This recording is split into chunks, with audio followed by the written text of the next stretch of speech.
Next gen astro நேயர்கள் அனைவருக்கும் ஜோதிடர் ஜெய தமிழ் செல்வனின் அன்பு வணக்கங்கள். இப்போ நம்ம அக்டோபர் மாத பொது பலன்களை பார்ப்போம். இது எல்லாருக்கும் உண்டான பொது பலன்கள் தான். உங்களுக்கு துல்லியமான பலன்கள் உங்களுக்கு வேணும்னா கீழே என்னோடய நம்பர் இருக்கும், அதை கான்டாக்ட் பண்ணி உங்களோட துல்லியமான பலன்களை வாங்கிக்கோங்க. இப்போ கிரக நிலையை நம்ம பார்ப்போம். அதாவது இப்போ ரிஷபத்தில் குரு பகவான் இருக்கிறாரு, செவ்வாய் மிதுனத்தில் இருக்கிறாரு, சூரியன் புதன் கேது இவங்க 3 பேரும் கன்னியில் இருக்கிறாங்க, சுக்கிரன் துலாத்தில் இருக்கிறாங்க, சனி பகவான் கும்பத்தில், ராகு மீனத்தில் இருக்கிறாங்க.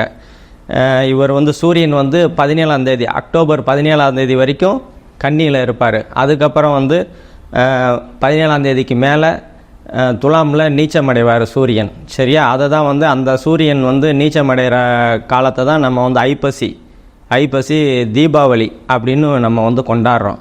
ஐப்பசி அமாவாசையை தான் நம்ம தீபாவளின்னு கொண்டாடுறோம். அப்புறம் செவ்வாய் அக்டோபர் 20 வரைக்கும் மிதுனத்தில் இருப்பார். அதுக்கப்புறம் 10 நாள், இந்த மாதத்தில் 10 நாள் கடகத்துக்கு வந்துடுவார்.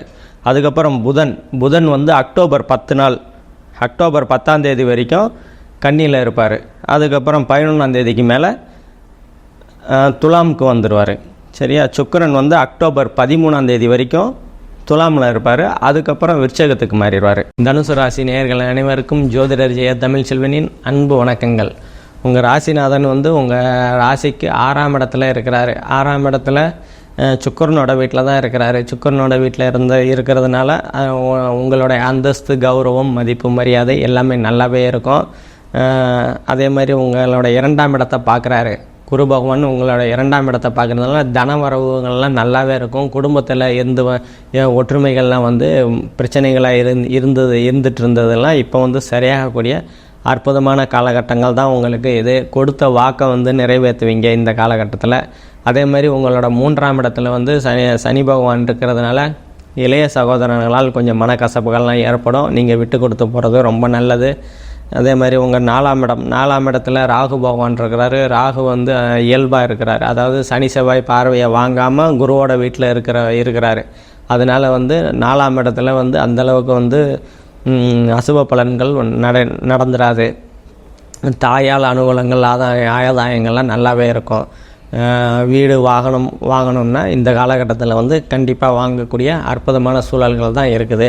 அதே மாதிரி உங்களோட 5ஆம் பாவகத்துக்கு சனியோட 3ஆம் பார்வை இருக்கிறதுனால இப்போ குழந்தைகள் 5ஆம் இடம்லாம் குலதெய்வம், பூர்வ புண்ணியம், புத்திர சந்தானம்னு சொல்லுவோம். இப்போ குழந்தைகளுக்காக இயங்கிட்டு இருக்கிறவங்கெல்லாம் இப்போ ஒரு 5 மாதங்கள் கழித்து உங்களுக்கு குழந்தை பாக்கியத்தை குரு கொடுக்குற காலகட்டங்கள் இருக்குதுங்க. அதே மாதிரி உங்களோட 6ஆம் இடத்துல குரு பகவான் இருக்கிறதுனால வேலைகள்லாம் ஒரு குறையும் இல்லாமல் நல்ல ஜம்முன்னு இருந்து வந்த பிரச்சனைகள்லாம் தீரும். வேலைகள்லாம் ஸ்மூத்தாக போகக்கூடிய நல்ல ஒரு தருணங்கள் தான் உங்களுக்கு இது. அதே மாதிரி 7ஆம் பாவகத்தில் செவ்வாய் இருக்கிறதுனால கணவன் மனைவிக்கிடையே கருத்து வேறுபாடுகள்லாம் இருக்கும். அது அக்டோபர் 20ஆம் தேதிக்கு மேலே அது விலகக்கூடிய நல்ல காலகட்டங்கள் தான். இப்போ செவ்வாய் உங்களை ராசியை பார்க்குறதுனால கோபங்கள்லாம் கொஞ்சம் ஜாஸ்தியாக வரும். அதை குறைச்சிக்கிறது உங்களுக்கு ரொம்ப நன்மையை கொடுக்கும். அதே மாதிரி உங்களோட 8ஆம் பாவகம் இயல்பாக இருக்கிறதுனால, எந்த 8ஆம் பாகம்னா தடைதாமம்னு சொல்லுவோம். இயல்பாக இருக்கிறதுனால இப்போ வரன் தேடிக்கிட்டு இருக்கிறவங்கெல்லாம் அந்த தடை தாமதங்கள்லாம் விலகக்கூடிய நல்ல காலகட்டங்கள் தான் இது. உங்களுக்கு வரன் தேடினா இந்த காலகட்டத்தில் கண்டிப்பாக அமையும். அதே மாதிரி உங்களோட 9ஆம் இடத்துக்கு சனியோட பார்வை இருக்குது. சனியோட பார்வை இருக்கிறதுனால தந்தை மகன், 9ஆம் இடம்னா தந்தை ஸ்தானம், பாகியஸ்தானம்னு சொல்லுவோம். தந்தை மகன் உறவில் கொஞ்சம் சிக்கல்கள் இருக்கும். அது இன்னொரு 5 மாதங்கள் கழித்து சரியாகக்கூடிய தன்மைகள்லாம் உண்டு. உங்களோட 10ஆம் இடத்துல உச்ச புதன் இருக்கிறாரு, சூரியனும் இருக்கிறாரு, குருவோட பார்வையில் கேது இருக்கிறாரு. அதனால் நீங்கள் தொழில்கள்லாம் எந்த ஒரு பாதிப்பும் இல்லாமல் நல்லபடியாக போகும். ஏற்கனவே பாதிப்புகள் இருந்ததுன்னா அது சரியாக படிப்படியாக சரியாகக்கூடிய தன்மைகள் தான் உங்களுக்கு உண்டு. அதே மாதிரி உங்களோட 11ஆம் பாவகத்தில் சுக்கிரன் இருக்கிறதுனால, லாபஸ்தானத்தில் சுக்கிரன் இருக்கிறதுனால உங்கள் லாபத்தில் ஒரு குறையும் இருக்காது. லாபங்கள்லாம் உங்களுக்கு வர வேண்டிய லாபங்கள் கண்டிப்பாக வந்தடையக்கூடிய நல்ல ஒரு தன்மைகள் இருக்குது. அதே மாதிரி உங்களுடைய 12ஆம் பாவகத்தை சனி பகவானும் பார்க்குறாரு, குருவும் பார்க்குறாரு. அதுக்கப்புறம் வந்து சுக்கிரன் வந்து அக்டோபர் 13க்கு மேலே உங்கள் 12ஆம் பாவகத்துக்கு வந்துடுவார். 12ஆம் பாவகத்தில் சுப பலன்கள் தான் வந்து நல்லாவே நடக்கும். ஏன்னா ஏற்றுமதி இறக்குமதி செஞ்சிட்ருங்கிறவங்களாம் கொஞ்சம் ஒரு படி மேலே வந்து நல்லா சம்பாதிப்பாங்க.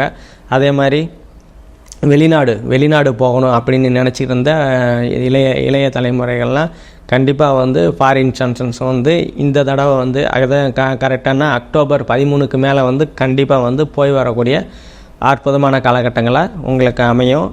அதே மாதிரி ஆன்மீக சுற்றுலா பிளான் பண்ணியிருக்கிற பெரியவங்கள்லாம் வந்து இந்த காலகட்டத்தில் வந்து கண்டிப்பாக நல்லபடியாக போய் வருவீங்க.